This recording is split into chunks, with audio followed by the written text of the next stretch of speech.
হাত তোলার দরকার নেই, থাকলে এই দোয়াটা পড়বেন।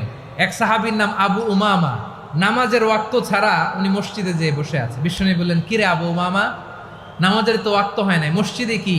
সাহাবী বলে, হুমুমুন লাজিমাতনি ওয়া দুয়ুন, নবী গো, ঋণের বোঝায় এমন টেনশনে আছি, ঘরে থাকতে পারলাম না, মসজিদে চলে আসছে। বিশ্বনবী বলেন, আমি কি তোমার এমন একটা দোয়া শিখাবো যেটা পড়লে আল্লাহ তাআলা তোমার ঋণের বোঝা হালকা করে দিবেন?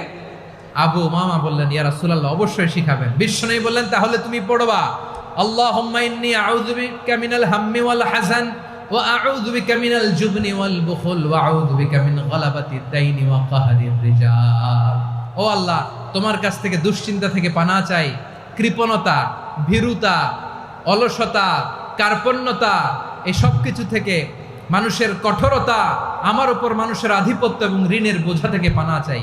এই দোয়াটা যখন বিশ্বনবী শিখাই দিলেন, আবু উমামা বারবার এই দোয়া পড়ে, আল্লাহুম্মা ইন্নী আউযু বিকা মিনাল হাম্মি ওয়াল হাযান ওয়া আউযু বিকা মিনাল আজজি ওয়াল কাসাল ওয়া আউযু বিকা মিনাল জুবনি ওয়াল বুখল ওয়া আউযু বিকা মিন গালাবাতিদ দাইনি ওয়া কাহরির রিজাল।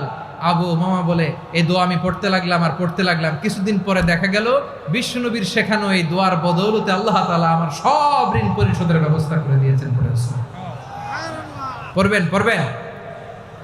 আমার প্রিয় পটুয়াখালীর ভাইরা, বিশ্বনবীর জামাতা সাইয়্যিদিনা আলী রাদিয়াল্লাহু তাআলা আনহুর কাছে এক লোক এসে বলে, হে আলী, ঋণের বোঝায় আমি জর্জরিত, আমার কিছু অর্থ দিয়ে সাহায্য করো।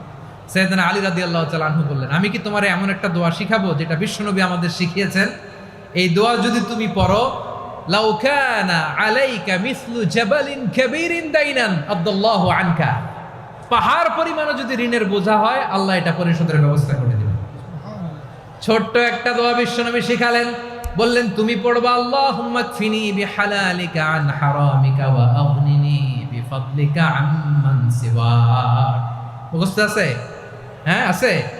আল্লাহুম্মা কফিনি বিহালালিকা আন হারামিক, আল্লাহ তোমার হালাল দিয়ে আমাকে পরিতুষ্ট করো, হারাম থেকে বাঁচিয়ে রাখো, আর তোমার অনুগ্রহে মানুষের মুখাপেক্ষী যেন আমি না হই, আমি যেন সবসময় তোমার মুখাপেক্ষী হয়, ওই তৌফিক দিও। সুবহানাল্লাহ পড়েন।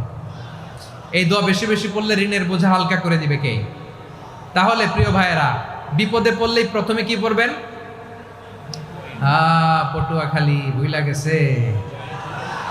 বিপদে পড়লেই প্রথমে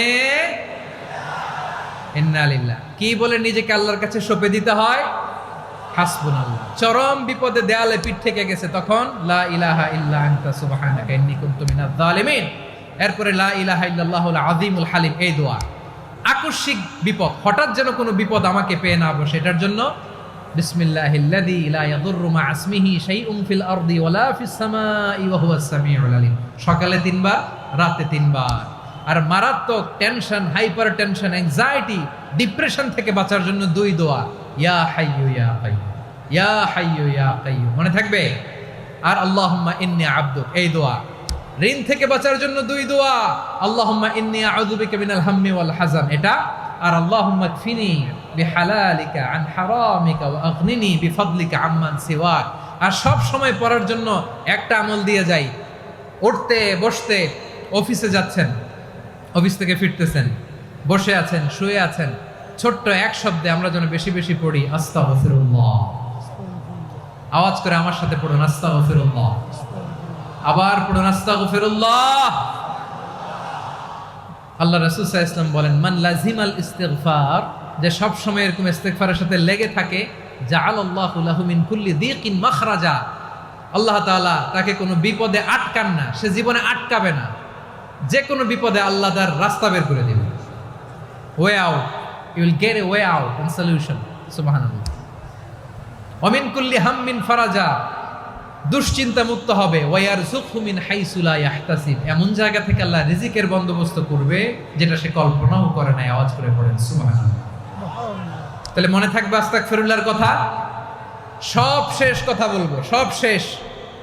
আমার প্রিয় ভাইয়েরা, এটা গেল নিজের বিপদ।